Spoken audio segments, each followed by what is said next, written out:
అటవీ ప్రాంతంలో ఉన్న మల్లేశ్వర స్వామిని దర్శించుకునేందుకు వెళ్లిన శివభక్తులు అడవి తేనెటీగల బారిన పడ్డారు. ఒకరు మృతి చెందగా 15 మంది గాయాల పాలయ్యారు. చింతకొమ్మదిన్నె మండలం బలిజపల్లికి చెందిన 20 మంది శివభక్తులు బుగ్గవంక డ్యాం పైభాగాన ఉన్న శైవక్షేత్రమైన మిట్టమల్లేశ్వర స్వామి దేవాలయానికి వెళ్లారు. అక్కడే నిద్ర చేసి ఈరోజు తెల్లవారుజామున ఇంటికి చేరాల్సి ఉంది. అయితే నిన్న సాయంత్రం వారు భోజనం చేసి నిద్రిస్తుండగా తేనెటీగలు దాడి చేశాయి. దీంతో గంగిరెడ్డి అనే శివభక్తుడు మృతి చెందాడు.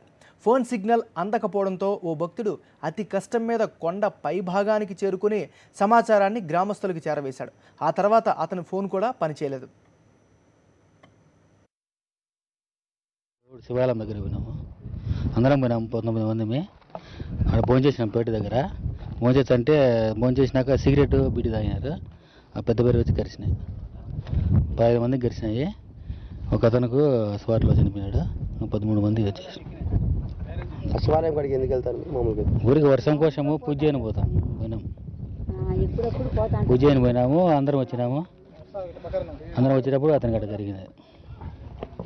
అందరూ సమాచారం 2-3 రోజులు పోతారు అంతా మా పిల్లలు. ఈ ఘటనతో బలిజపల్లిలో విషాద వాతావరణం చోటు చేసుకుంది. మరో 15 మంది గాయాల బారిన పడ్డారు. వారందరినీ గ్రామస్తులు సురక్షితంగా బయటికి తీసుకొచ్చారు.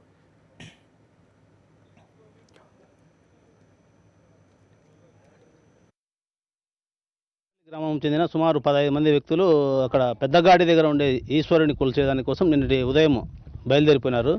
మధ్యాహ్నం సుమారు 1-1:30 ప్రాంతంలో పేటు దగ్గర భోజనం చేసినారు.